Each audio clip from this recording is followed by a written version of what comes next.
Saya dalam keadaan kondisi kurang sehat. Suara saya serak nggak kira-kira? Ini siapa namanya? Baca. Suara lagi serak ya. Jadi kalau serak-serak apa nih Bu? Serak-serak sembel. Subhanallah. Saya bilang kebarangan juga antara habis dari sini ada di Suradita. Ya. Jadi kondisinya memang flu, jadi serak. Ya kalau kemarin-kemarin flu zaman corona mungkin suasananya lain. Masya Allah. Alhamdulillah wa syukurillah. Peringatan Isra wal Mi'raj Nabiyina Muhammad sallallahu alaihi wa alihi wasallam, di mana kita menyelenggarakannya tidak lain dan tidak bukan adalah karena ada dasar keimanan yang begitu melekat akan menyatakan kebenaran tentang peristiwa tersebut. Allah Subhanahu wa ta'ala memperjalankan hambanya dari Masjidil Haram ke Masjidil Aqsa, dari Masjidil Aqsa ke Sidratil Muntaha dalam jangka waktu yang begitu amat singkat, yang kalau seandainya dipikir dengan akal nggak akan ketemu perjalanan yang singkat, yang bahkan dikatakan Nabi Shallallahu Alaihi Wasallam berangkat dalam posisi tempat di mana Nabi duduk itu ketika Nabi jalan, balik lagi suasana tempat duduknya masih hangat. Jadi artinya begitu cepat, tapi perjalanan yang amat begitu jauh. Kalau bukan karena iman, maka sulit kayaknya akal menerimanya. Banyak orang berkata begitu. Tapi ternyata nggak gitu. Justru kita di sini dididik oleh Allah Subhanahu wa ta'ala. Sesuatu yang sepertinya tidak masuk akal, suatu saat nanti akan terjadi hal-hal yang demikian itu akan terbentuk. Seperti halnya kita bisa melihat kalau zaman-zaman dahulu orang, kalau yang namanya mau berangkat ibadah haji itu pasti membutuhkan waktu yang lama, bahkan sampai 6 bulan 7 bulan karena mengendarai kapal laut. Tapi sekarang subhanallah, dengan ilmu adanya pesawat terbang, orang berangkat haji sekarang hanya 9 jam sudah sampai di kota Mekah. Masya Allah. Jadi kalau orang dulu berpikir sesuatu yang mustahil dari perjalanan yang jauh kok bisa ditempuh dengan cepat. Sekarang dengan ilmu manusia sudah lebih canggih lagi. Dengan lewat HP nih, kita mau ngobrol sama orang yang ada di Amerika, nggak harus kita datang ke sana. Kita adakan video call sama dia, kita langsung bisa berhadapan langsung. Subhanallah. Mungkin orang-orang dulu yang belum mengenal akan ilmu itu, dia akan bingung. Mustahil kita bisa berkomunikasi dengan orang yang jauh, yang nggak kita lihat orangnya, bentuknya, tapi kita bisa berkomunikasi tanpa harus bersentuhan dengan tempat tersebut. Ilmu. Bahkan di zaman Nabi Sulaiman udah ditunjukin tuh pemindahan singgasana Ratu Balqis. Masya Allah.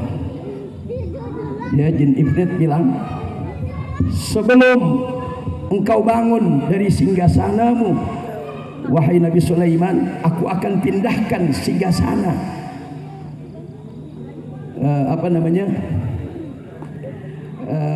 Ratu Balqis. Tapi orang yang memiliki ilmu mengatakan tidak. Saya akan pindahkan ketika engkau memejamkan mata. Setelah memejamkan mata, engkau akan lihat bahwa singgasana Ratu Balqis ada di depan. Subhanallah. Kalau yang namanya duduk bangun itu masih agak lama. Tapi kalau mata kita pejamin, kita melek, itu cepat betul. Langsung singgasana Ratu Balqis ada di tempat di hadapan Nabi Sulaiman. Itu barang. Kalau sekarang yang pindah baru foto, Zaman dulu itu udah barang, zaman Nabi Sulaiman udah barang yang pindah. Mungkin kita nggak tahu beberapa tahun yang akan datang dengan kemajuan ilmu dan teknologi, sesuatu yang saat ini mustahil itu bisa akan terwujud. Tapi tidak ada yang bisa mengalahi akan apa yang dialami oleh Sayyidul Wujud Habibuna Muhammad sallallahu alaihi wasallam, yakni perjalanan yang begitu amat luar biasa, yang kemudian malaikat Jibril pun tidak mampu untuk mendampingi, yakni ke Sidratul Muntaha. Oleh karenanya ma'asyiral muslimin rahimakumullah, dari peristiwa ini kita bisa ngambil kesimpulan bahwa dasarnya pertama adalah keimanan, dan yang kedua adalah ilmu pengetahuan, dan kemudian yang ketiga kita harus tahu akan hasil daripada Isra Mi'raj itu, yakni Allah Subhanahu wa taala memerintahkan untuk kita melaksanakan salat 5 waktu, karena salat ini adalah merupakan tiang agama. As-salatu imaduddin, faman aqamaha faqad aqamaddin, wa man tarakaha faqad hadamaddin. Salat adalah tiang agama, barang siapa yang mendirikan salat sungguh dia telah menegakkan agama. Wa man tarakaha faqad hadamaddin, barang siapa yang meninggalkan salat sungguh dia telah meruntuhkan agama. Oleh karenanya di sini yang harus kita ketahui bersama, ternyata oleh-oleh besar yang didapat oleh Sayyidul Wujud Habibuna Muhammad sallallahu alaihi wasallam adalah salat 5 waktu. Oleh karenanya kita jaga salat ini dengan sebaik-baiknya kalau kita ingin selamat dunia akhirat, kalau kita ingin bahagia dunia akhirat. Karena nanti pertama kali dihisab di hari kiamat adalah salat. Kalau salat kita baik, maka akan baik seluruh amal ibadah yang lainnya. Tapi kalau salat kita rusak, salat kita gak beres, maka akan dipertanyakan yang lainnya, karena dianggap tidak beres yang lainnya. Bahkan dikatakan as-salatu imaduddin, faman aqamaha faqad aqamaddin, wa man tarakaha faqad hadamaddin. Dikatakan as-salatu imaduddin, tadi barusan Nabi sallallahu alaihi wasallam nyatakan. Bahkan dikatakan aqimis shalah, innas salata tanha 'anil fahsya'i wal munkar. Dirikanlah oleh kamu salat, sesungguhnya salat itu dapat mencegah perbuatan keji dan munkar. Subhanallah. Ini kondisi saya ngomong biasa keras, sekarang serah. Jadi kadang-kadang suka salah nih, suka koslet jadi kepala. Jadi mohon maaf Bu ya, mohon maaf Bu. Ini gara-gara Ustaz Abdul Wafi paksa saya sudah datang silaturahim. Ya alhamdulillah wa syukurillah. Ya nanti juga ada penceramah yang lainnya yang mungkin akan menyampaikan yang lebih baik lagi, yang lebih bagus lagi. Intinya adalah kita amalkan, intinya adalah kita laksanakan, karena ini semuanya adalah sesuatu yang akan kita dapatkan keridhaan Allah Subhanahu wa taala. Jadi intinya salat, dikatakan aqimis shalah, dirikanlah oleh kamu salat, sesungguhnya salat itu dapat mencegah perbuatan keji dan munkar. Lalu pertanyaan kita, berapa banyak orang yang salat tetapi perbuatannya tetap keji, perbuatannya tetap munkar? Berapa banyak orang yang salat masih korupsi saja? Berapa banyak orang yang salat tapi masih berbuat zalim? Masih berapa banyak orang yang salat tapi melakukan perbuatan-perbuatan yang enggak betul? Bukankah Allah nyatakan aqimis shalah, dirikanlah oleh kamu salat, innas salata tanha 'anil fahsya'i wal munkar, sesungguhnya salat itu dapat mencegah perbuatan keji dan munkar. Lah kenapa kok ada orang yang salat tapi tetap saja melakukan perbuatan keji, tetap saja melakukan perbuatan munkar? Hadirin, jangan kita salahkan salatnya. Kita harus lihat mereka-mereka yang salat itu, sudahkah mereka salatnya sesuai dengan ajaran yang diajarkan oleh Sayyidul Wujud Habibuna Muhammad sallallahu alaihi wasallam. Sallu kama ra'aitumuni usalli. Hadirin, ada 3 hal yang perlu diketahui. Pertama adalah faktor niat, yang kedua adalah syariat, yang ketiga kehusyuan. Jadi ketiga ini harus ada ketika orang dalam melaksanakan ibadah. Pertama syariat, berapa banyak orang yang sholat tapi nggak ngerti tata cara sholat. Rukun sholat dia nggak ngerti, sunnah sholat dia kagak paham, berwudu dia nggak tahu, mandi hadas kagak tahu, subhanallah taharah nggak ngerti. Hadirin, kalau udah begitu adanya bagaimana dia sholat? Ya dia sholat asal sekedar sholat saja, tapi tidak ada nilainya. Kenapa? Karena tidak sesuai dengan aturan dan ajaran yang digariskan oleh Sayyidul Wujud Habibuna Muhammad sallallahu alaihi wasallam. Makanya di sini kita harus ta'lim, kita harus belajar bagaimana salat yang betul. Subhanallah. Ini yang pertama faktor niat ya. Niat yang kedua adalah syariat. Ini syariat tuh. Jadi faktor syariat seperti itu. Yang pertama niat tadi, niat belum tuh, lupaan tadi. Mesti niat dulu baru syariat. Jadi niat itu harus lillah. Makanya ketika orang melaksanakan ibadah ada kata-kata lillahi ta'ala, karena Allah subhanahu wa ta'ala. Jadi kemudian yang kedua faktor syariat. Kemudian yang ketiga adalah khusyuan. Khusyuk ya. Dikatakan ya, orang-orang yang sholat yang berat di dalam pelaksanaan sholat itu mereka tidak akan mendapatkan pertolongan. Wasta'inu bis sabri was salah wa innaha lakabiratun illa 'alal khashiyin alladzina yadhunnuna annahum mulaqu rabbihim wa annahum ilaihi raji'un. Jadi ternyata melaksanakan ibadah sholat itu berat, kecuali bagi mereka-mereka yang khusyuk. Mereka yang khusyuk itu artinya mereka yang tahu bahwa di mana tempatnya nanti akan kembali. Jadi mereka sadar betul bahwa dunia yang saat ini dia berada di dalamnya, suatu saat dia akan tinggalkan, dia akan kembali kepada Allah Subhanahu wa taala. Hadirin, khusyuk tidak akan bisa diwujudkan oleh seseorang kalau niatnya belum betul, kemudian faktor syariatnya enggak ada. Artinya dia niatnya masih bukan karena Allah, niatnya karena sesuatu, maka tidak akan ada hasilnya. Begitu juga dia enggak ngerti bagaimana tata caranya. Begitu. Kalau dua hal ini enggak ada, maka enggak akan ada kekhusyuan. Subhanallah, orang yang sholat saja masih celaka. Orang yang sholat saja masih dianggap belum tentu benar dan belum tentu beres. Orang yang sholat saja dia bisa kemungkinan mendapatkan siksa dan azab dari Allah Subhanahu wa taala tatkala sholatnya enggak benar. Makanya Al-Quran menyatakan fawailul lil musallin alladzina hum an salatihim sahun. Celaka bagi mereka-mereka yang sholatnya sahun. Artinya mereka lalai dalam sholatnya. Lalai dalam artian apa? Yaitu mereka sholat asal sekedar sholat sehingga tidak membekas sholatnya. Subhanallah, ini kalau yang sholat aja masih begitu, apalagi yang enggak sholat. Alhamdulillah, kalau saya lihat di kampung sini mah sholat semua ya. Begitu ya, Bang Cablak mana Bang Cablak? Oh lagi ngopi Bang Cablak. Masya Allah. Jadi insya Allah mudah-mudahan kita orang-orang yang senantiasa menegakkan salat dengan benar. Mudah-mudahan kita akan mendapatkan ganjaran pahala dari Allah Subhanahu wa taala, mendapatkan kebaikan-kebaikan dari Allah Subhanahu wa taala. Jadi jaga salat kita ini, salat. Kalau kita jaga salat, insya Allah selamat dunia akhirat. Amin. Ya, Masya Allah, tabarakallah. As-salatu mi'rajul mu'min. Salat itu mi'rajnya bagi orang yang beriman. Ya, mi'rajnya orang yang beriman itu salat. Jadi kalau kita ingin berhubungan dengan Allah, mendekatkan diri kepada Allah, yakni kita perbanyak salat. Apalagi sekarang ini malam nisfu Sya'ban, Masya Allah, luar biasa. Yamhullahu ma yasha wa yuthbit wa innahu ummul kitab. Di sini Allah Subhanahu wa taala ya menghapus kalau memang kita punya kesalahan, dan Allah menetapkan segala apa yang Allah akan tetapkan itu atas kehendak Allah Subhanahu wa taala.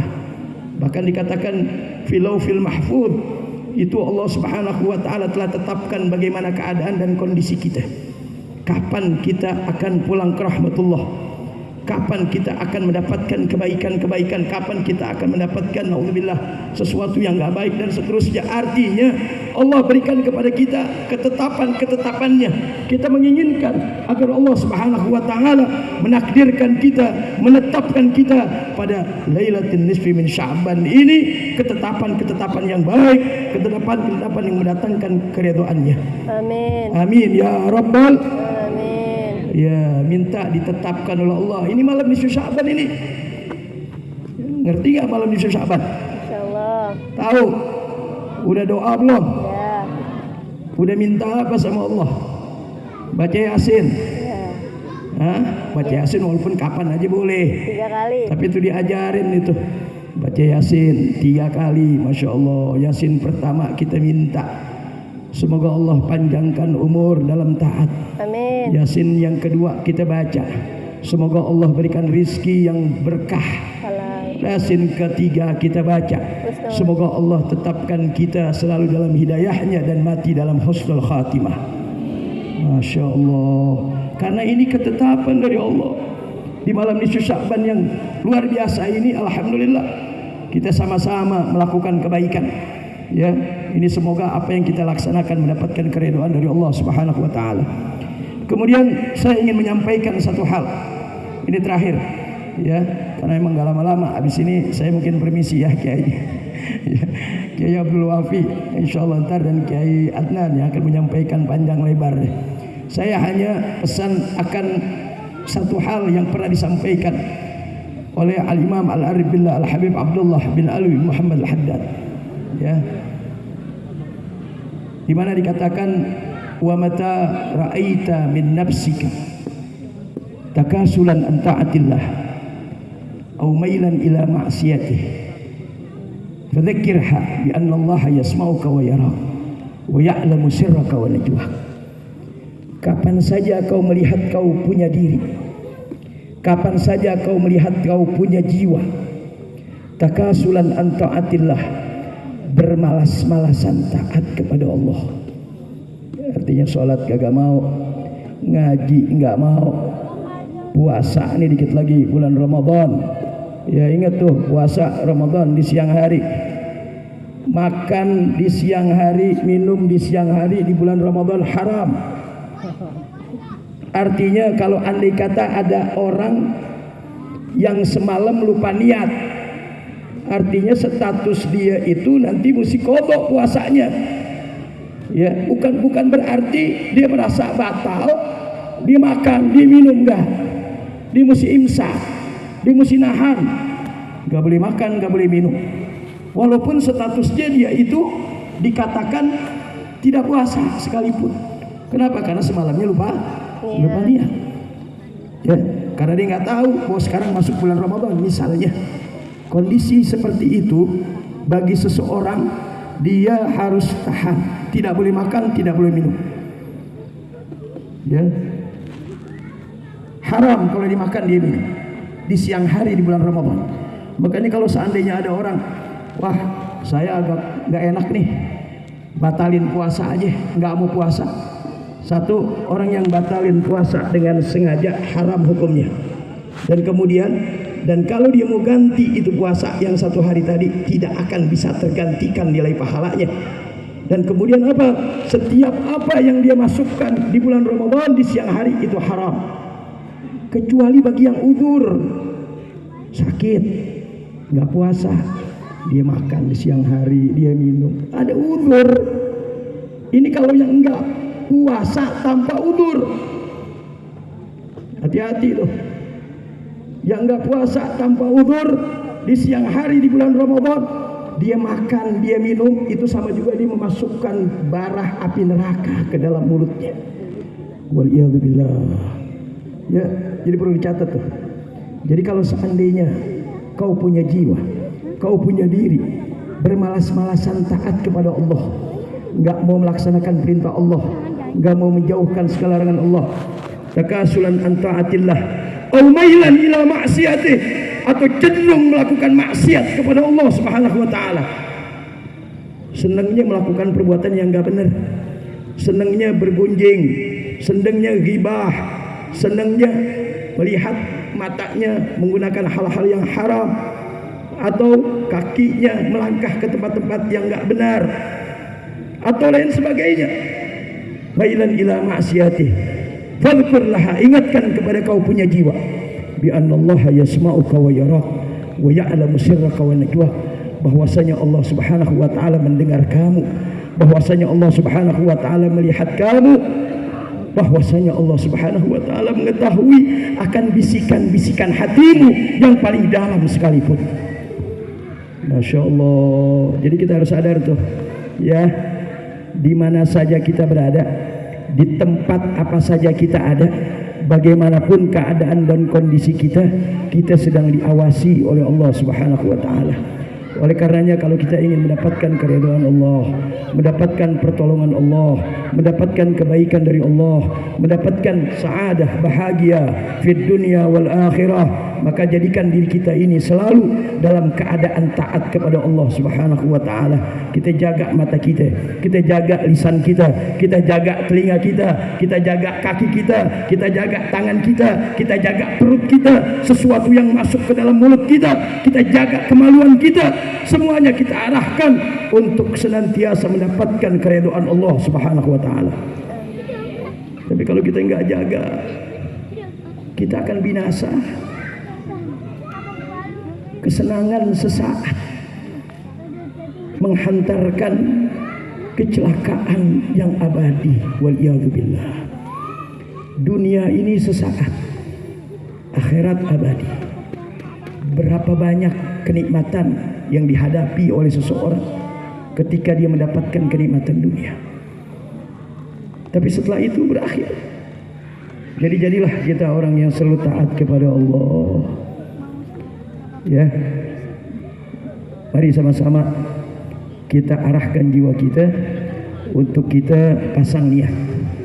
Pasang niat, ini bulan Sya'ban pertengahan, nanti akan masuk bulan Ramadan. Kita pasang niat mulai sekarang.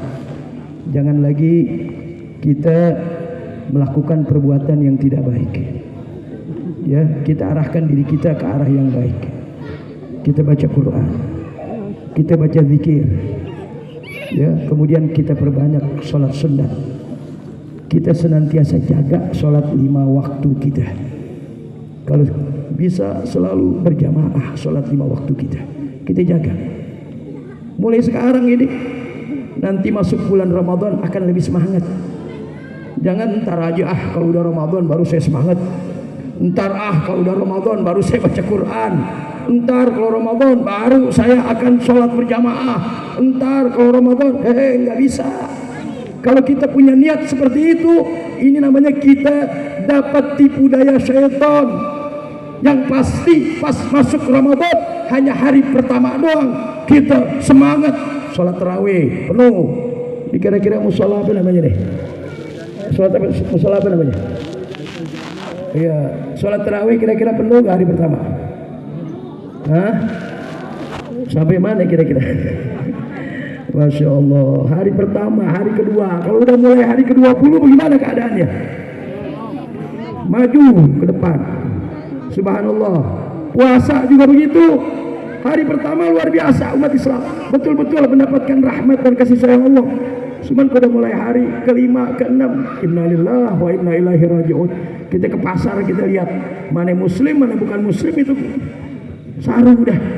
Padahal memproklamirkan dirinya bukan muslim, kalau di siang hari dia makan.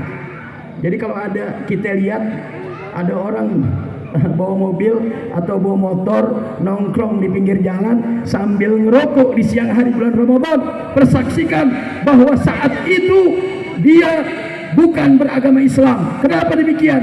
Karena Islam mewajibkan untuk dia melaksanakan puasa. Masya Allah, kok keras banget sih Beb? Iya, dia sendiri memproklamirkan. Ya, tapi dalam mazhab Syafi'i nggak begitu. Keimanan itu adanya di hati. Ya, nggak bisa kita katakan dia itu langsung kafir, enggak.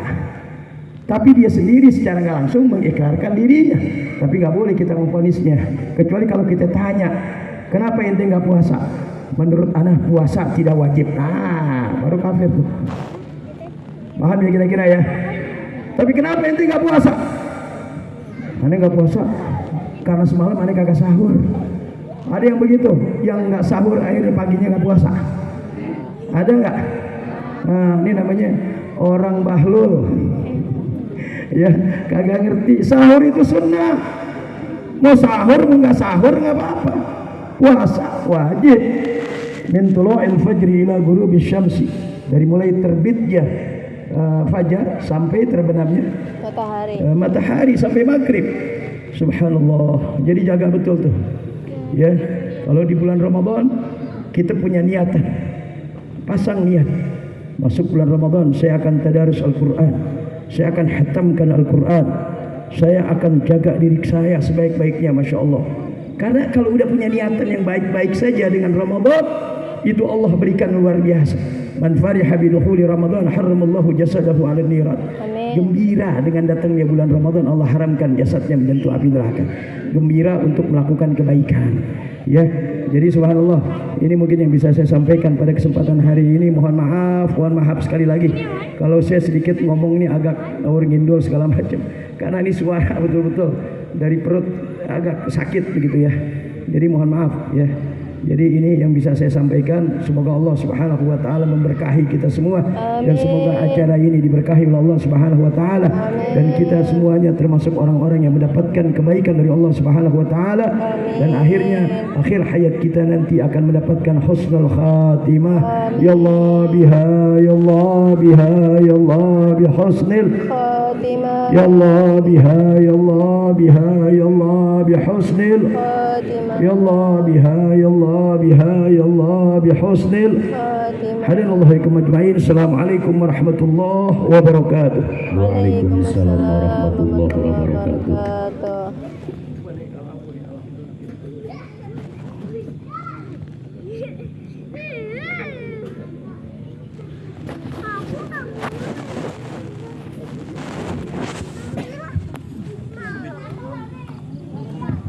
Demikian tadi ceramah agama yang disampaikan oleh guru kita Al-Habib Muhammad bin Ali bin Sahil.